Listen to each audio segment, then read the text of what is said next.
Hi, I'm Chad Osborne, and today in the shop we're going to be making a rasp knife. We're going to throw this thing in the forge and we're going to twist the handle, make it integral, and it will be awesome. Let's throw it in the forge.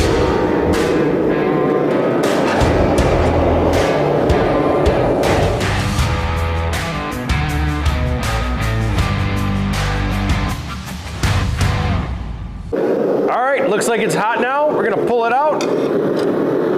Go right over to the vise and we'll start twisting it up.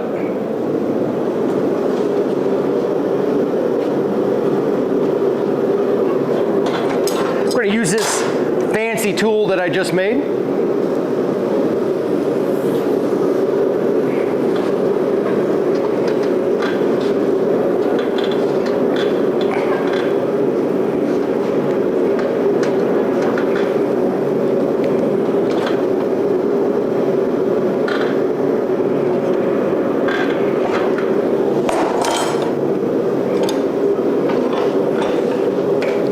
And that's a start, and we're going to go back in the forge. We're just going to slowly tighten it up.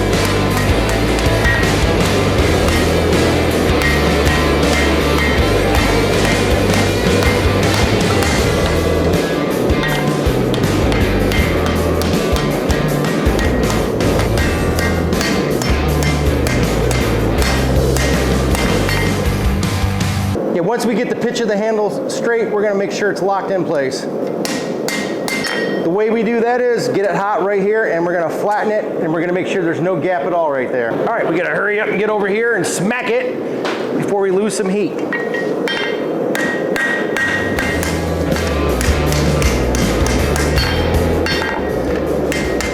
Yeah, it's always important to keep your anvil clean or you're going to pound that crap right into your work.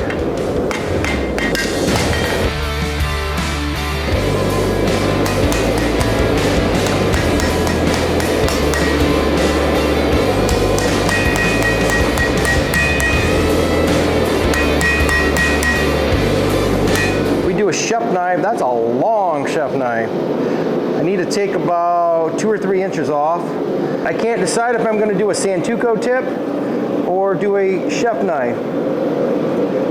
I'm thinking chef knife. It's kind of talking to me.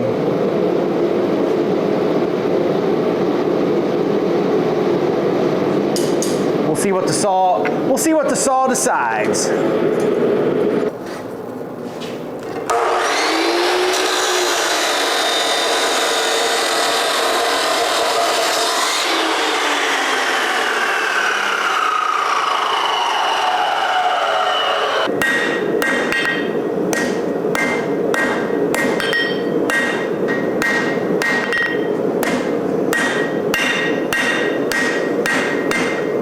Right now it's kind of like a traditional French style. And what that means is I'm going to take the belly right here and slowly taper up to the point.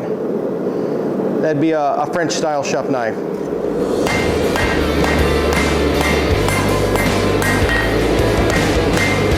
That looks right about where I want. Now we're just going to straighten it out.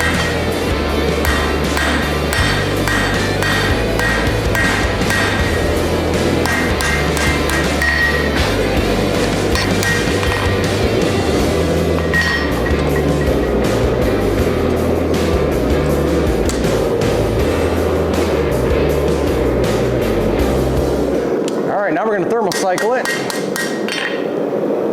Thermocycling gives you the best of the steel's ability. You're going to make the grain as small as possible. Larger grains are coarse, they're big, and they fracture very easy. Tighter grains are smaller, tight, and they're stronger. So the first round of thermocycling, we bring it out and we let it cool to black heat. Then we throw it back in the forge and then we drop down a temperature. Let it go to black heat, throw it back in again for the third time, let it go to black heat, then bump it up to right around 1490, 1500 degrees and quench. You think this thing is cooled down, but it's not. It's still glowing red. You come over here into a shadow. Let's see, here's a shadow, and you stick it in that shadow, it's still glowing red in there. You can still see it red.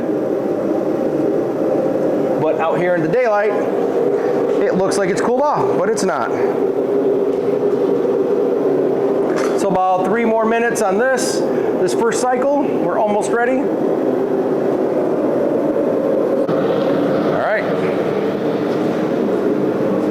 We're gonna give it a quick water quench.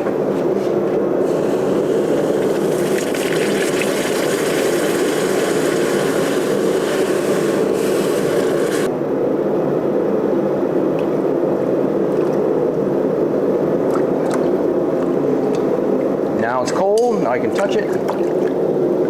Quench it in water. These are right around 1050 high carbon steel, a little bit above the medium carbon range. They're not super high carbon, but they're safe enough to quench in water or oil. Oil's safer if you don't know what you're doing, but water, if you know what you're doing, not a big deal. The way the file skates off tells you that it's hard. What a lot of knife makers, especially beginner knife makers, don't realize, almost all blades, when you take them out of the quench, they're gonna have decarb on it. You gotta go to your grinder, grind the decarb off before you check it with the file. You're gonna get a false reading. You're gonna go, hey, my file bites, I gotta do it again. But reality is, it's hard, you just gotta get through the decarb. Now it's like glass. Got through the decarb. Hear that sound? Now go back here on the spine. It kind of bites a little, but it's all decarb. It doesn't make that same sound as this. So it's just something to learn as a new knife maker. Get through the decarb before you worry that it's hard enough. Instead of going, oh no, I gotta quench it again, when you really don't. Probably Scotch-Brite it or just hit it up. I'm gonna get it clean, and then I'm going to take a torch, I'm gonna do a torch temper, draw it back so it's not so hard. We want a tough knife, not a brittle knife.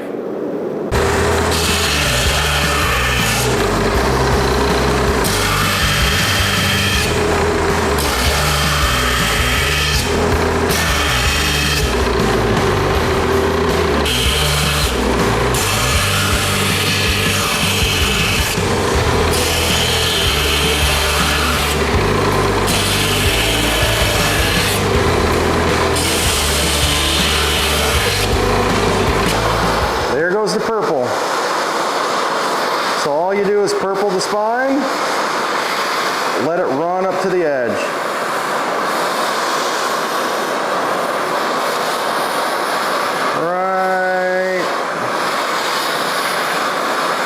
Right there. Other side's the same. Wait about 6 seconds, come back over here to water, and then stop the effect. And I've done hundreds of knives like this, and I use hardness files to double check it, and that's the formula I pretty much come up with.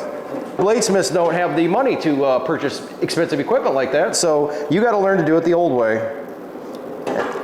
And then once you learn how to do it this way, you could be at a campfire, you could be in the middle of nowhere, and you could temper a blade if you had to. So I trust that right now, that that's the right temper. I know this guy's still hard, and he's probably soft on the spine. That's what we want. So now I can grind it up, polish it up, and send it to a new home. And look at that. That is gonna be a nice knife, almost perfectly balanced. Look at that. We're gonna clean it up, and then I'm probably gonna do a hollow grind, and then do a secondary bevel. We're using a 36, what is that? It's incinerator belt from Phoenix Abrasive. We do 7,000 to 10,000 knives a year on Mackinac Island and over here at the city shop. And I've tried all kinds of different belts, and so far this new incinerator from Phoenix Abrasive, that thing is the bomb. Clean up the flat.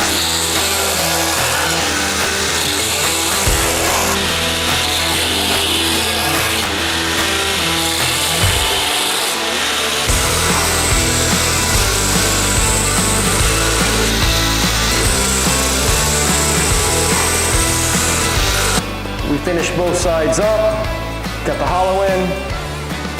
Now to do the bevels on the edge.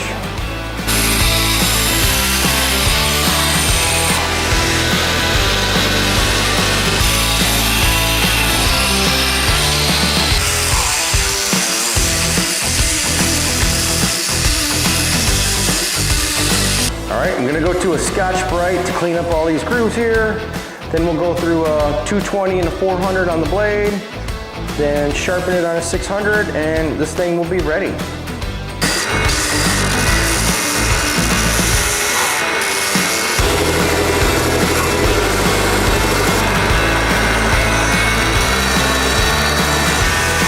This is the last belt, 400 grit. Should get a lot of these little scratches out.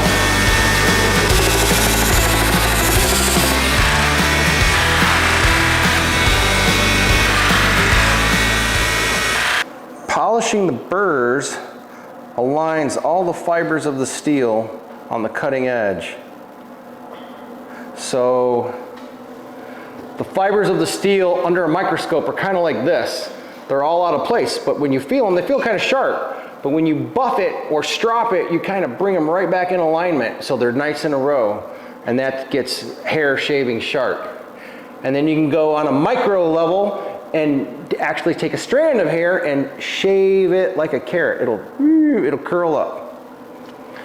But this knife, it is sharp. All right, it's the next day.